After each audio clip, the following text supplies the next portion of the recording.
Welcome back to IGN Live at E3. After years of fans politely asking for it, a modern remake of Final Fantasy VII was revealed at E3 2015. Just this week, we found out we'll finally get to play it on March 3rd of 2020. If that feels too far away, please welcome Final Fantasy VII's Kitase-san and his translator, Gavin Puffley, as well as IGN's Lucy O'Brien to hold you over until then. Welcome to the IGN stage. Kitase-san, ようこそ IGN. Hi.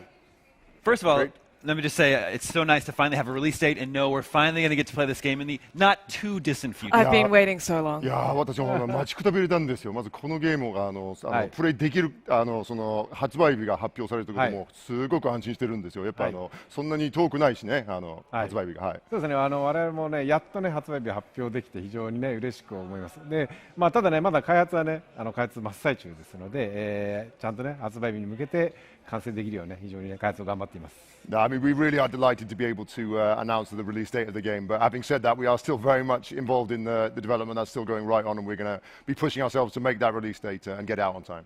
So we saw a lot of the game last night. It really looks like this is an enormous project, and it looks like it's more than just a straight remake. In fact, you're sort of adding a lot of stuff to the game, building out what was already there. Is that true? いや昨日はいろいろ情報を見させていただきましたが、やっぱり今回はそのただのリメイクじゃなくて、それを超えたやっぱりもっといろいろ新しいコンテンツとか新しい要素がどんどん追加しているようには見えるんですが、それでその認識で合ってますでしょうか？そうですね。やっぱりね原作が22年前なので、もうその間技術も進歩してますし、ゲームもね非常にリアルになってきているので、やっぱりその今の現代に通用するようなリアリティを取り入れて、かつ前作では表現しきれなかったストーリーの細かい部分、キャラクターの細かい部分を今回は表現しています。No, I mean it's been 22 years since the original game. Obviously, game technology has advanced a lot in that time. So we really want to use what we can do now with that new technology to show things that we couldn't show in the original game, and to really go a lot deeper into add that element of reality, and really go deeper into the fine details of these characters' stories and tell a deeper story. Well, I was going to ask, are you expanding on those character stories in sort of ways that fans may not expect? いやというのはですね、やっぱりそのファンの方々があんまり期待してないような方向性で、それぞれのキャラクターの、物語をちょっと変な方向性に持っていくようなことはありますでしょうか？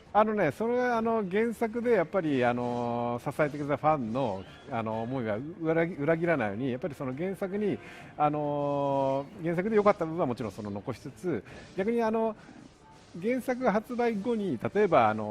人気が出てきたちょっとしたサブキャラクター、例えば今回も出てるアバランチのメンバーとか、そのキャラクターたちは少しエピソードが追加されているような感じで深く掘り下げている感じです。No, I mean, we really want to respect the original and keep everything that people loved about the original game and the character stories. So we're not going to betray anyone's expectation towards this. But what we're really trying to do is, there are obviously a number of characters who maybe only became popular after the game was released, more minor characters. We want to go into their stories and add more episodes and more elements to their stories and flesh that out too.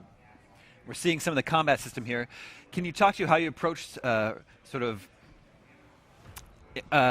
upgrading the combat system for a more modern audience, while still trying to satisfy the people that like the more thoughtful turn-based combat of the original? ですね、今そのバトルシステムいろいろ見させていただいてますが、やっぱりね今回のバトルシステムを更新するにあたって、昔ながらのターンベースが好きな人と、新しい人を両方満足させるようないろいろ工夫をなされていると思うんですけども、そこら辺についてちょっとご説明いただけないですか？そうですね。このプロジェクトが始まるときに私もあとディレクターの村も一番気にしてたのが、原作はやっぱりターンベースのゲームなので、そのファンたち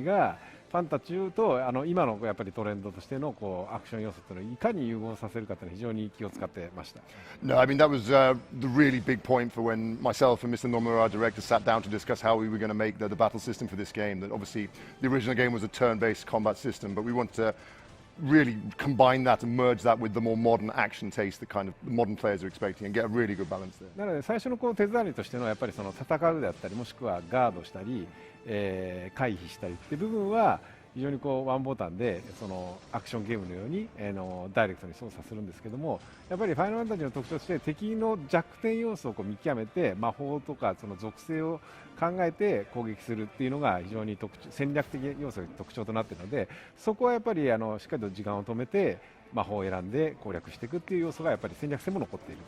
So obviously we wanted to keep the very core combat actions, things like attacking with your weapons and blocking and evading enemy attacks with rolls and evasions, as very much an action game kind of style with just single button presses for those. But to keep the core, what made Final Fantasy VII great was that tactical element of trying to work out the enemy's weaknesses and what elemental elements work best against what enemies. So we've had that in a slow motion command type segment, and that's how we've tried to combine those two elements there. もちろんその魔法とかアビリティも時間を止めてコマンドで選びたい人は選ぶんでもいいんですけど、本当にこうよりアクションライクに遊びたい人はそこは魔法とかよく使う魔法とかをショートカットコマンドに登録することができるので、そうするともうほとんどこうダイレクトボタンのアクションで遊ぶこともできます。So you've got a choice, really. So, for example, the players who want to select magic from a menu are very free to do that. But if you want to play it in a more action game style, you can actually select the commands, the abilities, the magic spells that you want to use most, and you map those to shortcuts on the controller. So you can use those as direct button presses as well, if you like.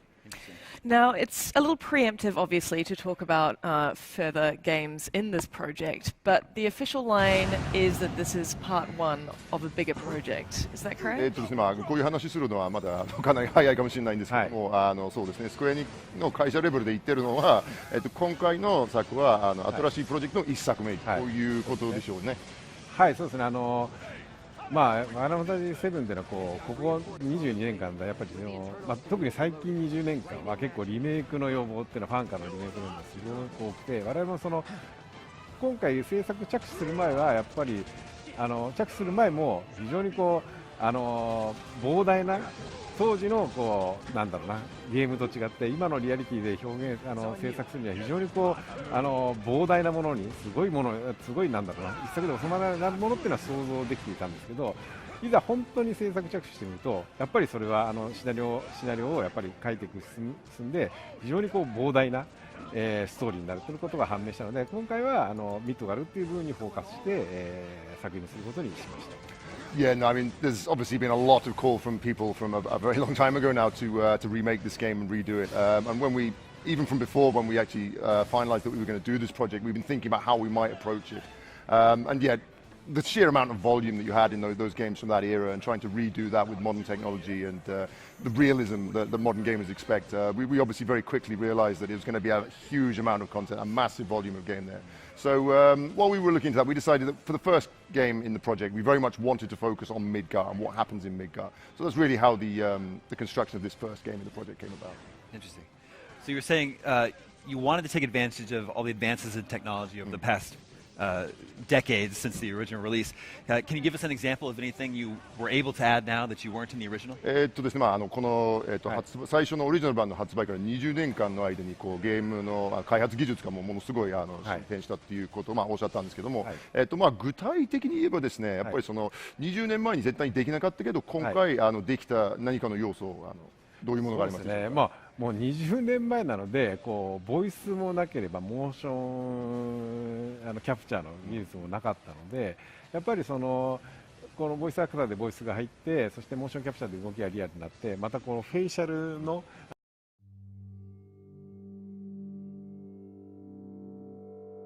的なのでそこをやっぱり表現するっていうのに非常に今の技術っていうのが役立っています。No, I mean, again, 20 years ago, games didn't really have voices. You didn't have motion capture or like facial motion capture, facial emotion capture as well. So, again, one of the big draws of Final Fantasy VII is the characters and their charisma, their personalities, characters like Cloud. So that kind of technology that we have these days came in very handy to really depict these characters and their emotions in a much more realistic way. Do you think some of the story beats in Final Fantasy VII Remake are still going to have the impact that they did back then, especially considering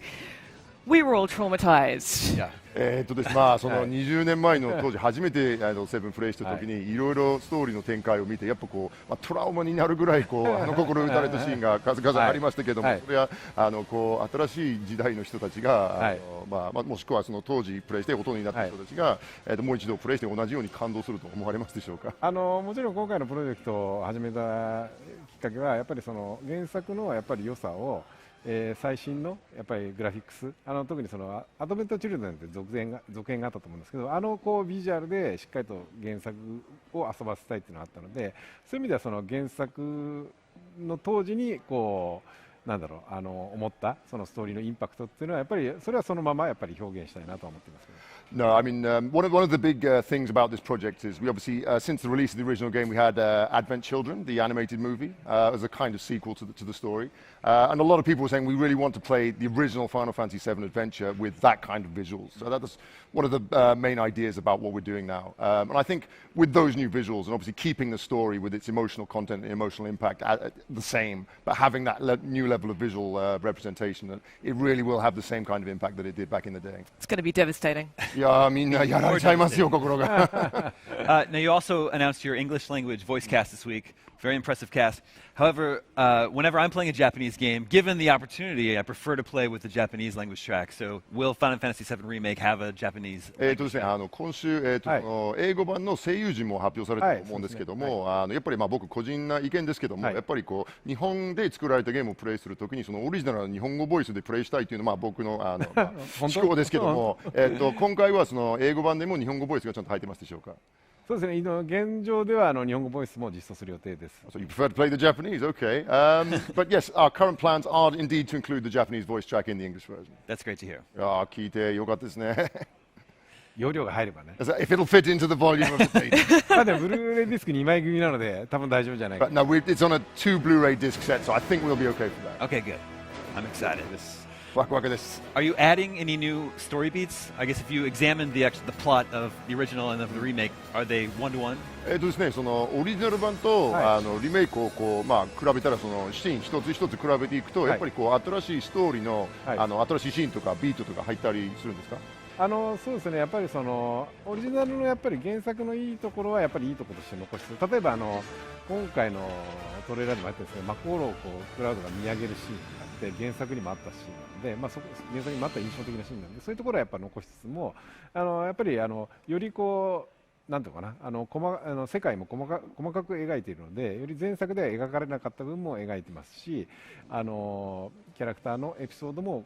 細かい部分が追加されている部分もあります。No, I mean, we very much want to keep all of the iconic, the really well-known, famous scenes from the original game. So I think something we saw in the trailer we put out earlier this week was that initial scene where Cloud looks up at the Mako reactor and looks out over that scene there. And we're keeping all of those in and very much having those come back. But we're also, there's more we can do with this game. There's more detail and more facets of Midgar that we can show that we couldn't do in the original. We've added a lot more in there. And we're adding also new story scenes and little episodes for other characters, and there will be more of a fleshed out story. So in that vein, it sort of sounds a little bit like Resident Evil 2, which was remade recently, where it very much felt like the heart of the original Resident Evil 2, but it was expanded on and riffed upon in certain ways. と聞くとですね、やっぱり最近出されたバイオハザード2のリメイクも、ご存知ですかね。やっぱりそれをプレイしてみると、そのオリジナルの真髄がそのまま引き継がれてるんですけども、やっぱり新しい周辺のものが新しいとか、やっぱ新しい体験として出されているので、似たような考えで今回取り組んでるんですよ。特に今の開発スタッフってもちろん200人ぐらいいるんですけども、その半数以上が実は当時クリエイターじゃなくてプレイヤーとしてプレイしている人間が多いので、やっぱり彼らにとっても思い出の FF7 っていうのをやっぱりなんだろうな、これは FF7 じゃないっていうのは作りたくないっていうのが思いが強いので、もちろん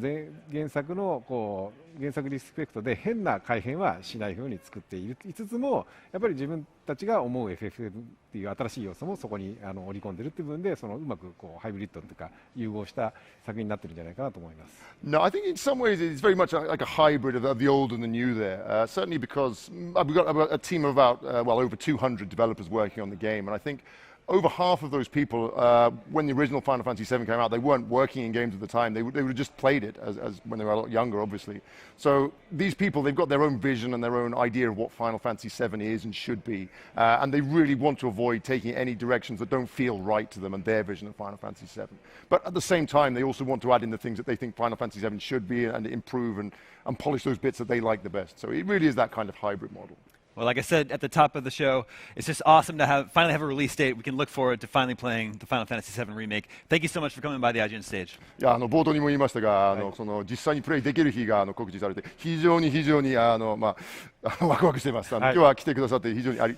大変ありがとうございました。はい、ありがとうございます。Thank you very much. Thank you.